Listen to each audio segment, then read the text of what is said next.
బ్రహ్మ నారదుల పరస్పర శాపాలు.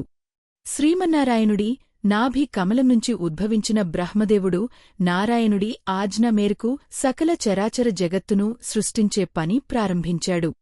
బ్రహ్మదేవుడి వెనుక భాగం నుంచి అధర్ముడు, వామ భాగం నుంచి లక్ష్మి ఆ దారిద్ర దేవత, నాభి నుంచి విశ్వకర్మ, ఆ తర్వాత అష్టవసువులు ఉద్భవించారు. బ్రహ్మ మనసునుంచి సనక, సనందన, సనాతన, సనత్కుమారులనే నలుగురు పుత్రులు ఉదయించారు. మీరంతా భూమ్మీదకు వెళ్లి సృష్టి చేయండి అని వారిని ఆజ్ఞాపించాడు బ్రహ్మదేవుడు. తమకు సంసార వ్యామోహం లేదని చెప్పి ఆ నలుగురు మానసపుత్రులు తపస్సు చేసుకోవడానికి వెళ్ళిపోయారు. బ్రహ్మ ముఖంనంచి స్వయంభువ మనువు, అతడి భార్య శతరూప ఆవిర్భవించారు. ఆ తర్వాత బ్రహ్మదేవుడి భృకుటినుంచి కాలాగ్ని, మహాన్, మహాత్మ, మతిమాన్, భీషణ, భయంకర, ఋతుధ్వజ, ఊర్ధ్వకేశ, పింగళాక్ష, రుచి, శుచి అనే ఏకాదశ రుద్రులు ఉద్భవించారు. వీరిలో కాలాగ్ని రుద్రుడు ప్రళయకాలంలో సృష్టిని సంహరిస్తాడు.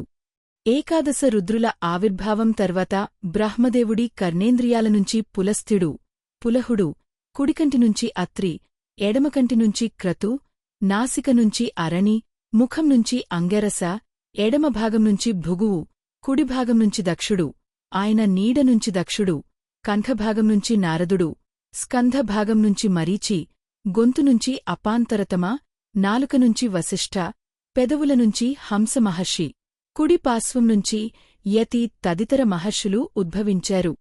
బ్రహ్మదేవుడు వారందరిని పిలిచి, మీరంతా నేటినుంచి సృష్టికార్యం చేయండి అని ఆజ్ఞాపించాడు. నారదుడికి బ్రహ్మదేవుడి ఆజ్ఞ రుచించలేదు. తండ్రీ, మాకంటే ముందుగా పుట్టిన మా సోదరులు సనక సనందాదులకు ముందుగా వివాహం చేసి వారిని సృష్టికార్యానికి వినియోగించు.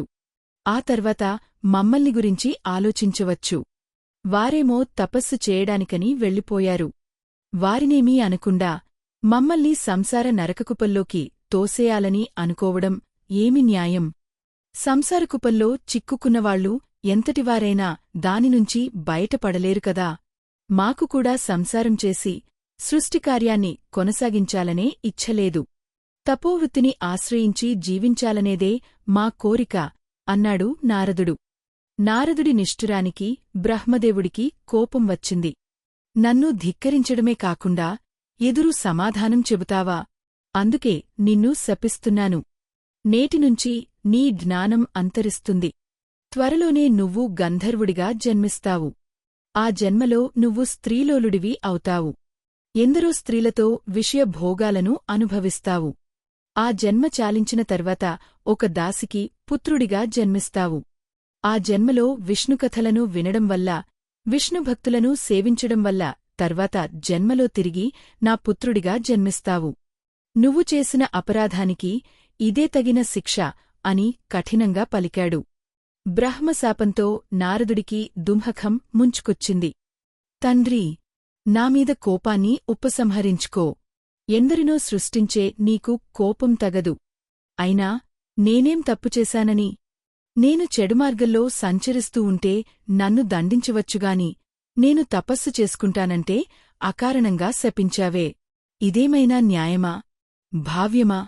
శపిస్తే శపించావుగాని ఎన్ని జన్మలు ఎత్తినా హరిభక్తి విడవకుండా ఉండేలా నన్ను అనుగ్రహించు. బ్రహ్మపుత్రుడైనా సరే హరిభక్తి లేనివాడు శూకరంతో సమానుడు అన్నాడు నారదుడు. అప్పటికి కాస్త శాంతించిన బ్రహ్మ, అన్ని జన్మలలోనూ నువ్వు హరిభక్తుడిగానే ఉంటావు అన్నాడు.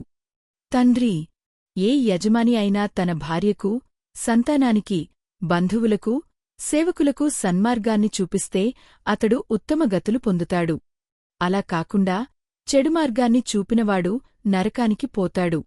శ్రీహరిమీద భక్తిప్రపత్తులను పెంచుకున్నవాడిని తిరస్కరిస్తే అతడు గురు, తండ్రి అయినా, కొడుకు అయినా, యజమాని అయినా దుర్మార్గుడే అవుతాడు.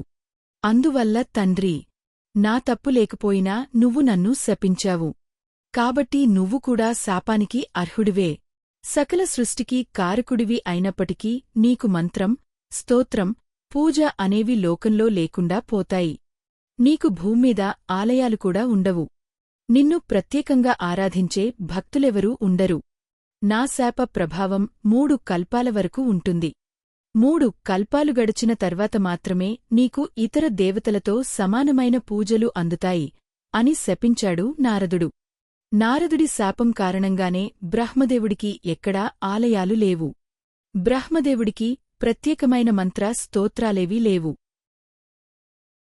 ఈ వీడియో మీకు నచ్చితే వెంటనే లైక్ చేయండి మరియు మీ అభిప్రాయాన్ని కామెంట్ రూపంలో మాకు తెలియజేయండి. ఇలాంటి మరిన్ని ఆసక్తికరమైన వీడియోల కోసం మా ఛానల్ని ఇప్పుడే సబ్స్క్రైబ్ చేసుకోండి. మళ్ళీ మరో మంచి వీడియోతో కలుద్దాం. ధన్యవాదాలు.